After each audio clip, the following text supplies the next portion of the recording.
Well, good afternoon, and thanks for coming out. I appreciate the opportunity. It's a privilege to be a part of this series, and thank you, Skip, for those kind remarks. I have to confess, I feel a bit chagrined representing youth ministry, as some of you may, since after 32 years in campus ministry, all told, who is classified as a youth has expanded considerably over that time. When most of the people you work with weren't even born when you started your career, you really start to feel that distance. Unless I kid myself about that, the other day our youngest daughter, who's 17 years old, was watching me do something silly or stupid, and she said, "You know, Dad, most people don't realize it, but you really are such a dork." So aging college ministry and closet dork. I just want to make sure you get all of my qualifications here before I start. Well, Skip asked me to do three things. He wanted me to bring some substance to this ongoing series, this conversation about youth ministry. He wanted me to make it practical, hence the workbook, which we'll be looking at a little bit later. And he wanted me to be concise, i.e. end on time. Now, I can't promise about the first, but I am committed to the latter two. In fact, it reminds me of a man who joined a monastery where the monks were permitted to speak only 2 words every 10 years. And the first 10 years passed, and the time came for this man to speak, and all he said was, "Food bad." 10 more years passed, and again the time came for him to speak, and he said, "Bed hard."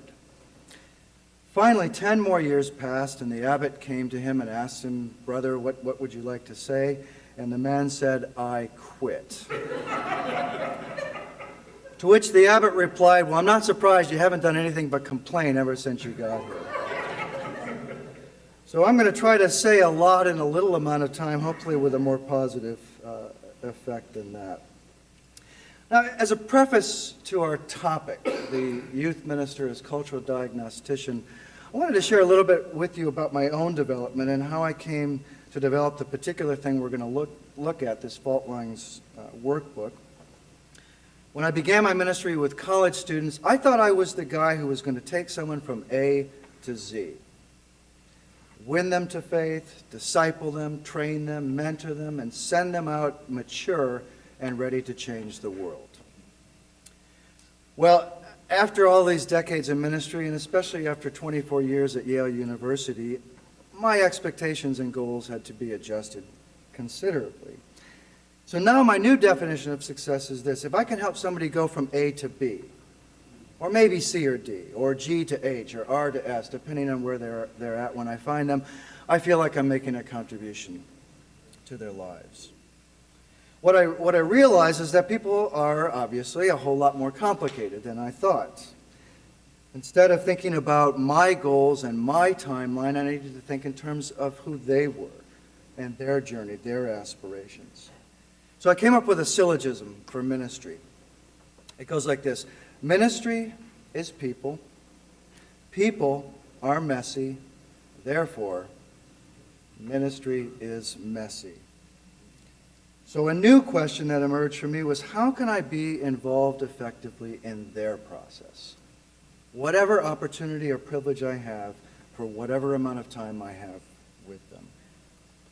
Again, everything before was about my timetable, my goals. Now it needed to be about their journey.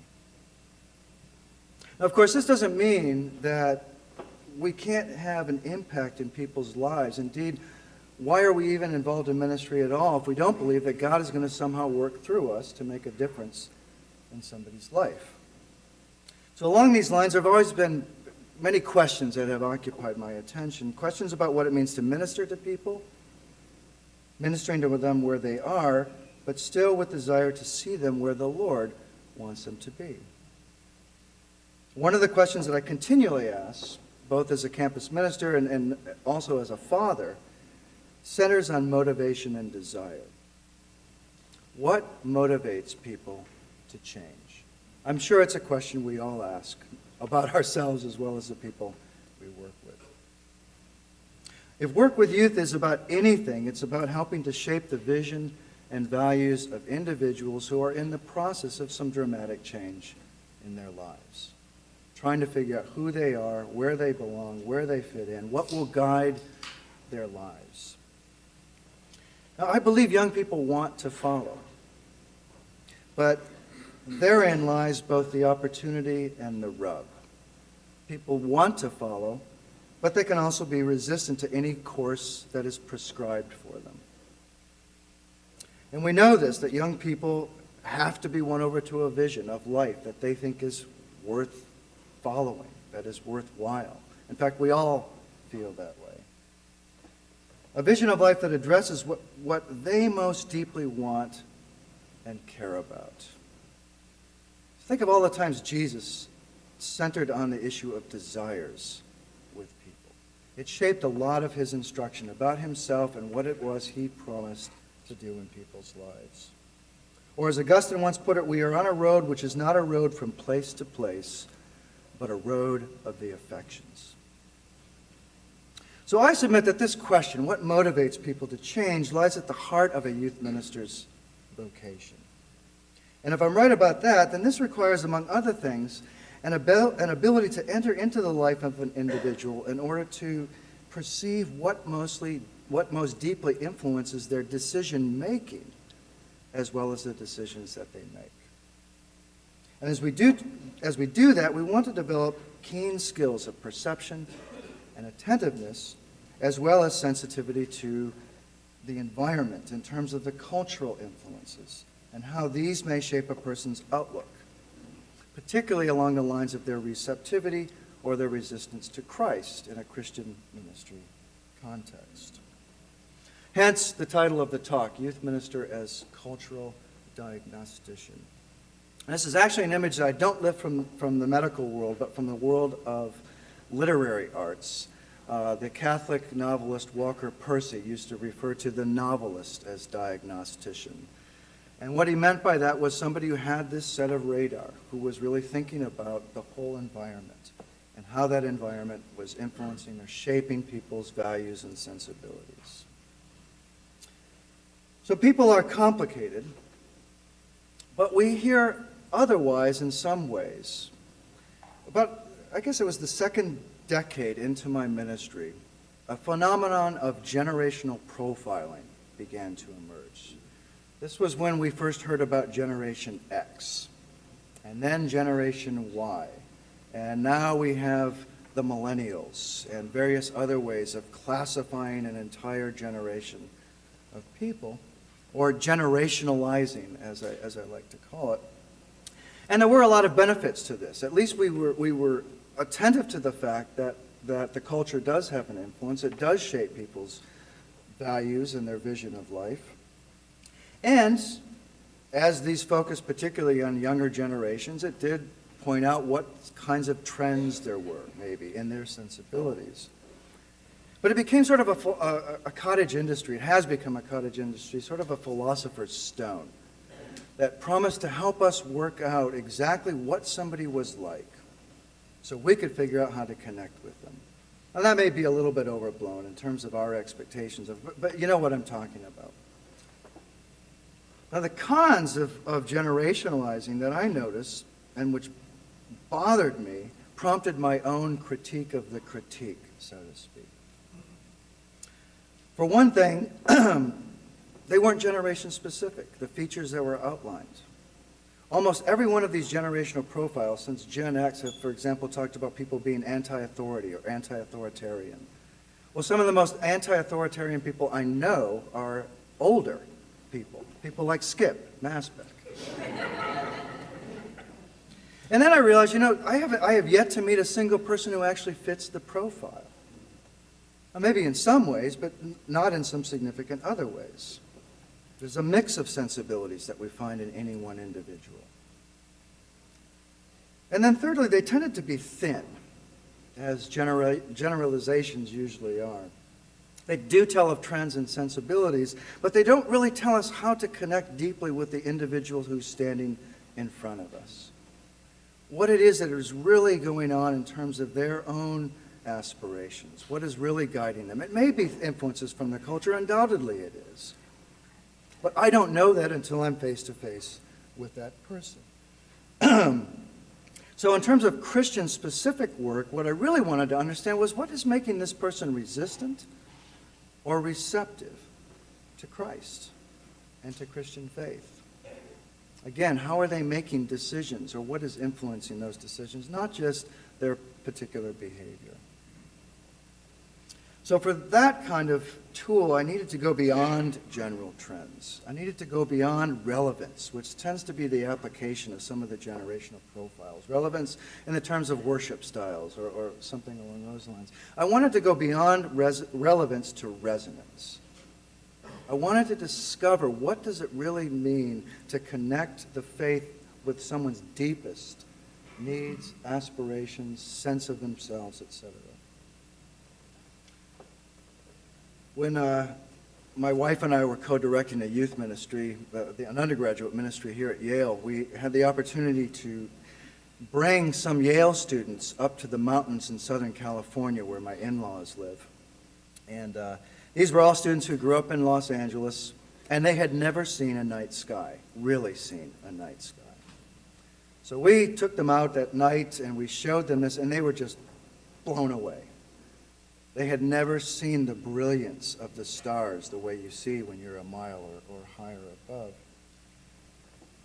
It had always been there, but it was obscured, ironically, not by darkness, but by dimmer lights.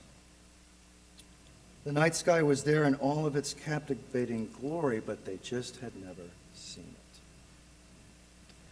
it. That's one of the ways I believe is the case with the gospel. It's not that it's nowhere in their lives, but they're just not really seeing it in a way that resonates deeply with them. I wanted some kind of a tool that would help me make connections at that level with people.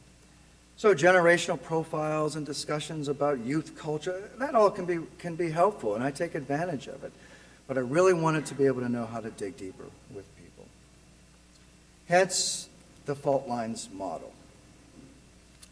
I started working on this because when I started to think about the core features of someone's beliefs and how these were also integral to a Christian outlook. What emerged was kind of a mental, emotional, volitional map, if you will. Not exactly, but somewhat illustrated here. Now, none of these areas, truth and knowledge, authority, freedom, identity in the self, the future, is particularly original, but put together, this became a way of organizing my attention around a network of potential fissures in a person's outlook, which cut along regions that can prove decisive in someone's resistance or receptivity to a particular outlook, and specifically for my work, a Christian vision of life. So it might look something like that. Again, it's not belief, non-belief here. It's resistance and receptivity. So like geological fault lines, not only can there be fissures in somebody's life, but these fissures are shifting. They take different shape. They evolve over time, and they're all somehow related to each other. So this is a little bit artificial, but I think you get the sense. I wanted to know what would be required in these core areas of somebody's beliefs to move from resistance to receptivity. What was keeping them from being receptive? So the model does reflect on cultural issues, cultural influences and sensibilities, but it is more directed towards the particular needs and areas of belief in an individual's life. So as one of my colleagues put it, it's a way of engaging contemporary culture one person at a time. So here's what I want to do. If you take out the work, actually you don't need to take out the workbook just yet. I want to walk you through the basic 5 areas and just show you a little bit about how the model works. And then I want to circle back around and zero in on each of these areas and talk a little bit more about it with each other. Some of the issues and questions that arise in your own mind. And again, I want to make some reference to the workbook. So the first fault line, truth and knowledge. And by the way, I know that there may be other fault lines. These were just the five that came to my mind. And it would be interesting to think about what other core areas of somebody's beliefs are relevant to this. But in the area of truth and knowledge, we consider how a person comes to decide what is true, even how they regard the matter of truth, or of finding the truth at all. Hence, what counts as truth and how much does truth count? Now, this is especially challenging in a pluralistic culture. And again, where somebody's perspective on the truth lies is for me to discover. But I might expect that because of our pluralistic culture, this may be really difficult for them. Do they have a notion of the truth? Do they think that it can be known? Do they think that it's even relevant to know the truth about something in order to believe it? And these kinds of questions, I think, are very complicated right now in our particular cultural moment. And what counts as knowledge? How do we come to say that we know something? And there are a whole array of approaches to that topic that are present in our culture and manifested in different ways by the young people that we work with. Second fault line.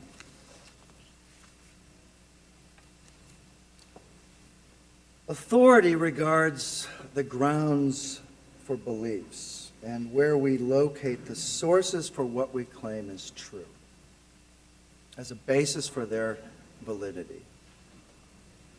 So again, in our own cultural moment, our own pluralistic age, authority is often located where? Within. My feelings, my intuitions, my instincts. That's where a person may look for the authority that validates the values that they have or the beliefs that they hold, etc. So in some cases, sincerity becomes a litmus test for valid beliefs. It's what really makes you authentic, because you really feel it from within. Well, how does that interact with a Christian notion of authority? Does it stand them apart from it? Does it stand them within it? It's a tough question. Because actually, in a Christian vision of life, it's some of both, right? Now, this also regards people's attitudes towards authority and towards authorities. How people think about institutional authority, how they think about the authority of individuals, experts, and these sorts of things. How they consider these authorities as sources for their knowledge or their truth. In a Christian context, it raises a question like, how does this person approach the Bible specifically? As one biblical scholar put it, the Bible has gone from being an answer to a question, including the question of whether or not it is even worth examining at all. So people who are involved in youth ministry, Christian youth ministry, or presumably want to reference the Bible in the work that we do. Well, how do the young people we work with regard it? What difference does it make to them? What other sources of validation do they look to when it comes to the decisions? You get what I'm saying here. Then the next, the question here at the bottom, what or who do we trust, is a key issue in the question of authority. It's not about preserving the authority of a traditional institution necessarily, but for them, most deeply, I think it's that question. Who or what do we trust? And the third fault line is the fault line of freedom, and I call this the hard currency of notions of truth, knowledge, and authority, particularly when our notions there translate into assertions of personal autonomy. So how we perceive freedom as a value, which we obviously do. We place a supreme value on freedom in our own society especially, and freedom as necessary for a good life. And it also regards how we practice freedom, so freedom from and freedom for. So if a person believes that freedom, the freedom that they crave, means freedom from all restraint, and freedom to do what I wish, freedom for the pursuit of whatever it is I desire, it's going to be very difficult for that person to be receptive to a particular set of values and obligations, or to be under the authority of somebody else, like God. See how that works? So we need to think about this with them. And we need to think about it, a Christian vision of freedom. We have the founder of our faith saying, "You shall know the truth, and the truth shall make you." And Paul saying later, it was for freedom that Christ has set us free. Is that their perception of the faith? Is that in conflict with other notions of freedom that they have? So freedom, then the fourth one, identity in the self, or identity and selves, since we have an eye to community as well as the individual here. And this takes up some of the most fundamental questions that we ask as people, and certainly ones that are being asked by young people. Who am I? Where do I belong? To whom do I belong? As well as bigger questions like, what does it mean to be human? Or to be a person?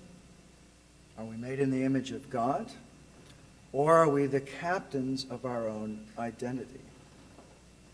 This is a serious question in our culture right now. And it does have an influence, I think, on the mindset of the young people that we're working with, especially as they are coming into this set of questions that they find so deeply personal and relevant to their lives. So in that respect, this fourth fault line, I think, is closer to the surface for people than matters of truth and knowledge and authority. I think far more vital than a person's articulated philosophy of life, to whatever extent it may be, are her beliefs about what it means to be the person she is or aspires to be. And so it's a place of deep resonance, and so potentially a place of deep resistance.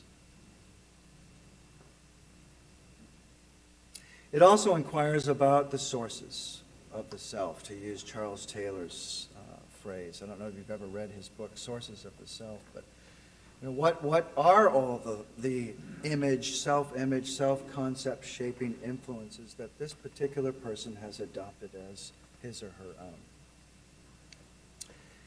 And then the fifth fault line is the future. And here we're considering a person's desires and aspirations, as well as their vision of the future, not just the future of their own lives, but the future of humanity, the future of humankind. And we're thinking about one of the great themes of the faith, about hope. So this intersects with everything from the imminent destruction of the planet to one's own personal career goals and aspirations. So what is my personal future, my destiny, my vision of where life will lead, as well as what is the future of humankind? This also interfaces with the cynicism that permeates our culture, hence the title of my reflections in the workbook, Hope on Trial. People in our society traffic in paradoxes, and this might be particularly true of young people, where we may feel pretty hopeless about the future of the world or humanity, but somehow still feel very hopeful about my own life. Well, how do those things go together? And particularly, how do they go together under the vision of hope that we find offered by Christ? What guides an individual's vision of his or her future? Divine providence, fate, luck, whatever it might be. Okay, so that's the basic model, those five. Any questions about just that? We're going to circle back here just momentarily, but any questions or comments about the basic model and how it works? Wow. You got your money's worth, Skip. Bill. So are you saying this is the sort of conversation you would have with a person to begin to feel out the responses to these? Yeah, what I'm thinking, I'm thinking of this as sort of a map that we carry around inside of us. I don't know exactly what I'm going to discover with any one individual, what they think about these areas, of what they think about truth, what their views of authority are, their notions of freedom, their sense of themselves and their sense of society or community, what they hope for. I don't know that until I talk with them about it. But I know that these are areas of critical importance to their own receptivity to the faith, because they're also vital to the vision of life that the faith holds forth. So think of it as sort of our own internal compass. These are the kinds of things that are undoubtedly going to be areas of at least discussion, if not resistance, with young people. And this may be somebody who is just being introduced to the faith, just checking it out, or somebody who's grown up in a Christian home. My guess is they have the same kinds of struggles along all of these lines. So it's a tool in that sense. And what it does is it does ask us to think about cultural influences, but it doesn't assume that all of those will have taken root in this person's life or in that person's life. That's for me to discover. So this workbook that we put together, and I do want to, as we circle back, I want to look at different parts of it, is really for the youth leader. It's really for the person who's in youth ministry and your colleagues to work through. This isn't the curriculum for the young people, but I do, as you'll notice, each of the 5 sections, there's some preface and description of how to use it, has a section called Making Connections. And I'm just throwing out some ideas. So it's pretty introductory, but it's meant to bring you and any others with whom you work in youth ministry together into your conversation first, to then be translated into whatever kinds of creative activities or initiatives that you come up with. Good question. Any other questions? Just about the general model right now. Yeah. Well, this is a little more specific and maybe getting towards them. Apologies if I'm jumping the gun, but I find that quickly my youth group, if their authority does not rest in how they're even if they are Christian and have raised in the church. And so, what is your starting point if it can't be the Bible for Christ, but you're trying to have a Christian framework, I guess? Yeah, we will come back to that when we look at authority. But oh yeah, sorry. So the question was what do we do with youth who do not regard the Bible, and what was the other thing you said? Or Christ as their authority. Where do you even start this conversation? Obviously, it is an issue that has to be addressed. So where do you begin with it? Yeah. We will look at it, but one quick answer is I think we have to recreate their notion of what authority is and why it's valuable to their well-being. And also point out the fact that they actually do appeal to authority. Even if that authority is just their own instincts or their own feelings, that is a move to validate or legitimize what they think is true or what values they think they should hold. Okay, so let's go back to truth and knowledge.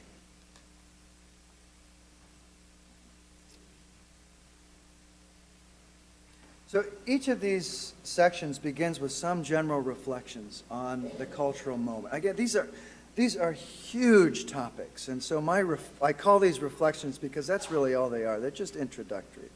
They're just intended to get you and your fellow, your co-laborers thinking about the issue in terms of the culture and some of the strains that may put on somebody's receptivity to Christ. And then I've got, the second section is all about includes exercises for you as youth leaders. So if you look at page 10, for example, the thought questions. Again, no presumption of being exhaustive here. This is just intended for you to start thinking about the issue. So how do young people in your group think about the truth? Is it something they think we can know, and if so, how? Based on evidence, personal feelings, etc. The third question, how do they think truth is related to reality? Does it matter in terms of a sufficient view of reality, etc.? And then I turn towards scriptural reflection for the youth group leaders, and I focus on the person of Christ. So here, Jesus, the apologist for truth. So we want to help somebody appreciate the importance of knowing the truth to their lives and their well-being. Turns out our founder said he is the truth. What does that mean? How does that intersect with other claims to truth or knowledge, scientific claims or intuitional claims, or whatever they might be.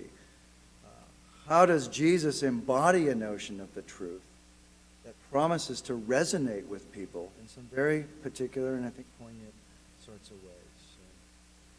What other kinds of issues arise to your mind when you think about this area of truth and knowledge? Or what have been your experiences with people and how you've tried to, in terms of my model, bridge the gap, so to speak?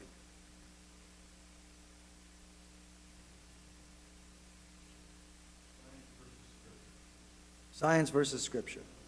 Okay, there are a plethora of current debates that are going around. Again, some of them may or may not influence the youth you work with particularly, but you can guess at least some of them certainly do. So what counts as knowledge is certainly a debate among scientists who believe that you can only call something knowledge that is derived through scientific method, and other sources are not of the same quality, that sort of thing. That may be more technical than your 13 or 14-year-old kids are at, but it's out there. What are some other ways you've seen it? Yeah. Okay.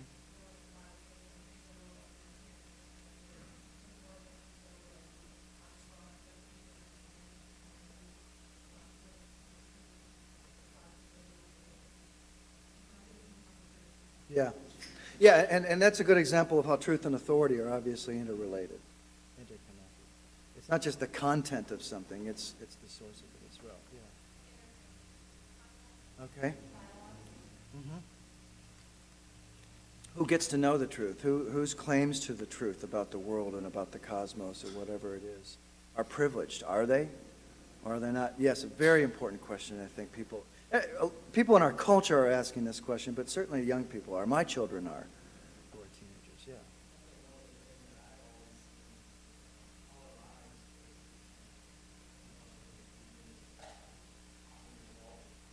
Yeah.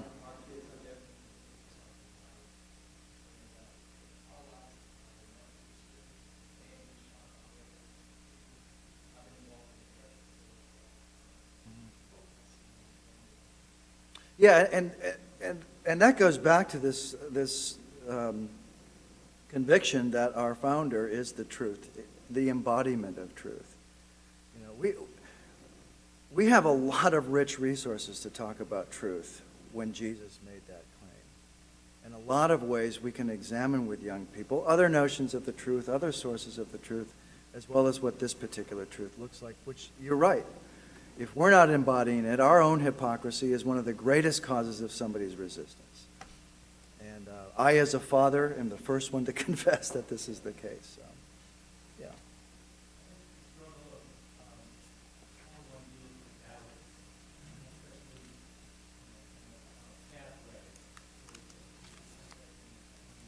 Yeah.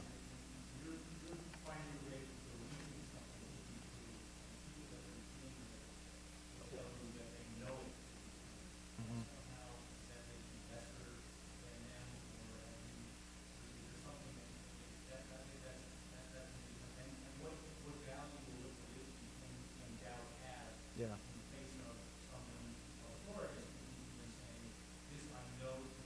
Yeah. Yeah, so a question about doubt and how we address somebody in their doubt and how we address the topic of doubt with them. Great issue. You know, and again, I think we have resources in our own faith to talk about that in a way that doesn't disparage somebody who's doubting. Our youngest daughter right now is going through a time in her life where she is doubting everything that she was taught. And I've tried to communicate to her, this is not a point of abandonment of God. This is the prospect of a deepening relationship with Him. So let's be engaged with that doubt. You know, God is not afraid of our doubt, that's for sure. We don't need to be either. Or to make people who are doubting feel like there's something wrong with them. You know, they're asking good questions. And we want to be involved in engaging those. So I think that's a great point, clarifying where doubt fits in with this. Okay, let's move on to authority. Again, the grounds for belief, the sources of people's beliefs.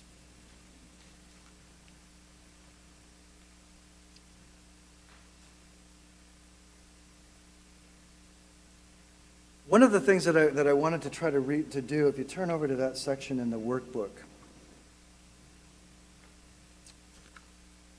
as I was indicating earlier, is rehabilitate the notion of authority and why authority is healthy, why being under authority is healthy. Obviously, the critical issue involved in that is the issue of trust. This gentleman raised that issue when it comes to our being the ones who embody the truth. And like everybody's sensitive to this, and our young people we work with no less so than anybody else. It is pretty easy to waste your authority capital with somebody when you are hypocritical or inconsistent or whatever in your faith. But we do want to point people to Jesus, the authority, and the attraction of that. So some of the questions that you notice in this section, questions for you in the spiritual exercise, try to tease out that. What does that mean that Jesus had authority? How did that authority impress people? How did Jesus use his authority? Probably in stark contrast to some of their ideas about authority and why be suspicious of it, that sort of thing. One of the things that impresses me about the ministry of Jesus, in contrast to our own culture, is celebrities. People have authority in our culture by virtue of their celebrity. Jesus had celebrity by virtue of his authority. It bowled people over. Let's invite people to enter into that and look at that with them. Is his authority different? Is he trustworthy? These sorts of questions. Any other thoughts occur to you about this area of authority? I don't know if that was answering the question you asked earlier about where to start. But again, where I would start is to make authority the subject and try to change the focus away from particular authorities that they may be resistant to and talk about it as something that is healthy and directive for our lives.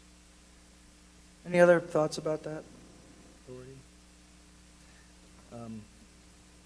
All right, let's move on to freedom. I know we only have a few minutes left here.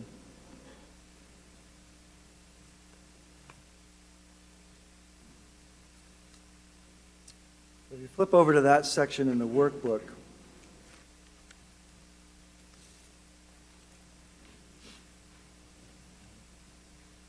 now here again I think clarifying is really crucial, and this is what I've tried to do in these exercises.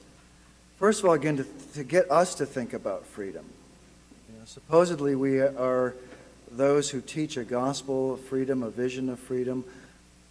A very basic question is, do the young people in your group perceive faith that way? Do they think it marks a path to freedom? And if they don't, how can we bridge that gap with them? How can we start a conversation about the freedom that Christ offers and try to recover a notion of freedom that he champions, etc.? So this is the freedom from, freedom for. Any other thoughts about freedom as a fault line, or how you have found this to be relevant in your work? Yeah.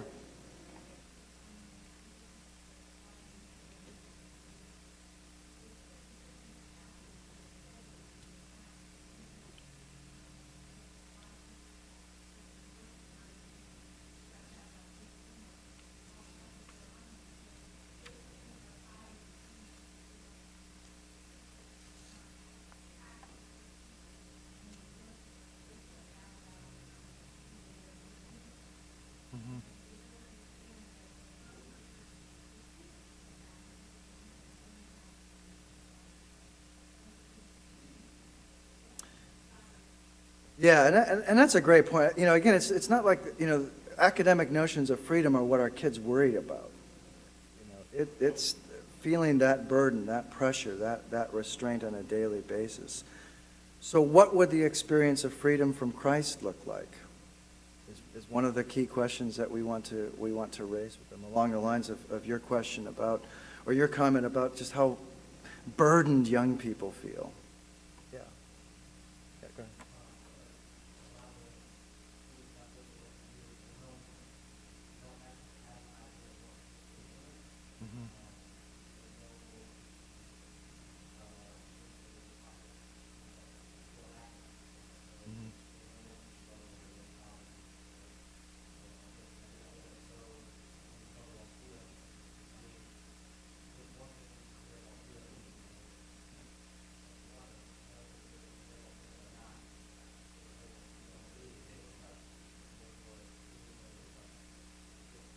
Yeah, so what do you do if you're just introducing the concept of freedom or the experience of freedom to young people who have very little or even no experience of that?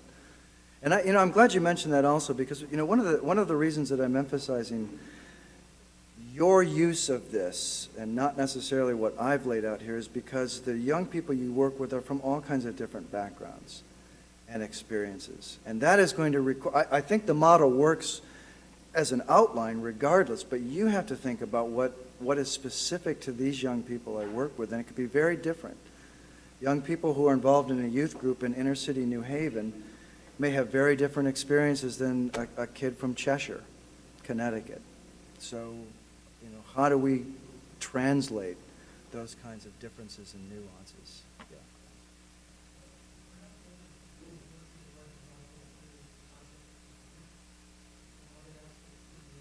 Yeah.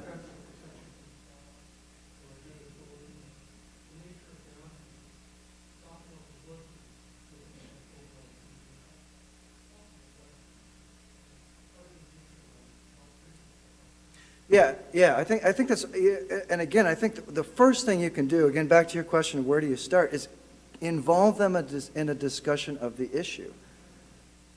It's not going to be a stretch for them to care about it. But rather than coming up with, the teaching that is going to convince them, how can I make them participants? You see this in the next one, the identity and the self. If you look at page 33, the making connections, I mentioned helping them to become good cultural diagnosticians. So when it comes to their self-identity, their self-image, their self-concept, make them part of the conversation. Have them look at the culture with you. What does shape and influence my sense of myself? Are those good? Are those bad? Are they healthy? Are they unhealthy?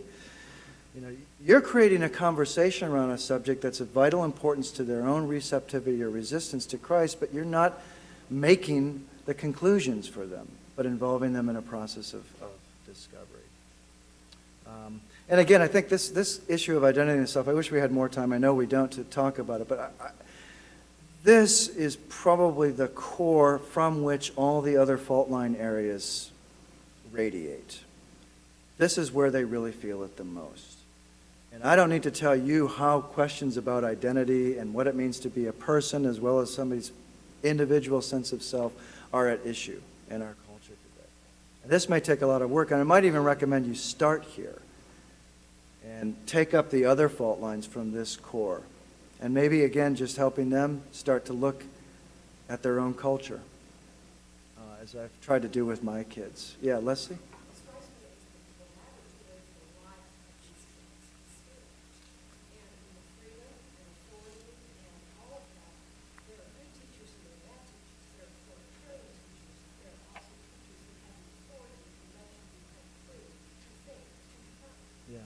Yeah. And that laboratory for them, they could think of an example of a good teacher or a bad teacher would help them understand what that is.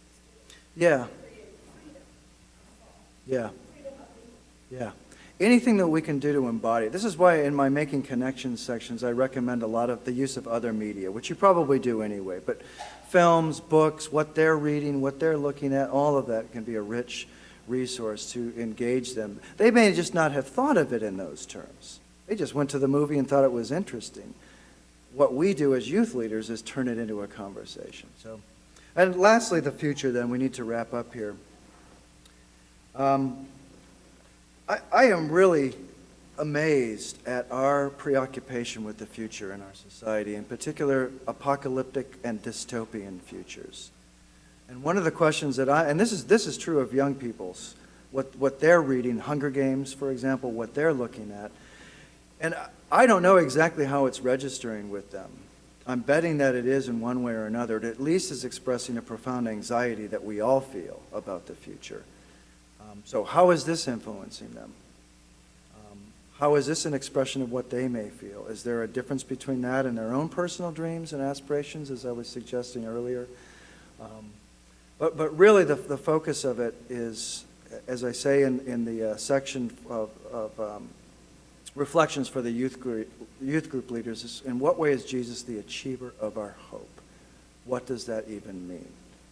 How can that be a part of their reflections on their own dreams and aspirations, etc.? So anyway, I invite you to take this, again, think of this more as me setting the table. The main course, the side dishes, the dessert, that will have to do with how you creatively adapt it to the needs and interests of the particular young people you work with. I hope it is a tool that helps you to be effective, again, at engaging them at levels that promise a deeper resonance with the faith that we really hope they rediscover and embrace as their own. So thanks very much. I'll be around afterwards for any other conversation you want to have. Skip?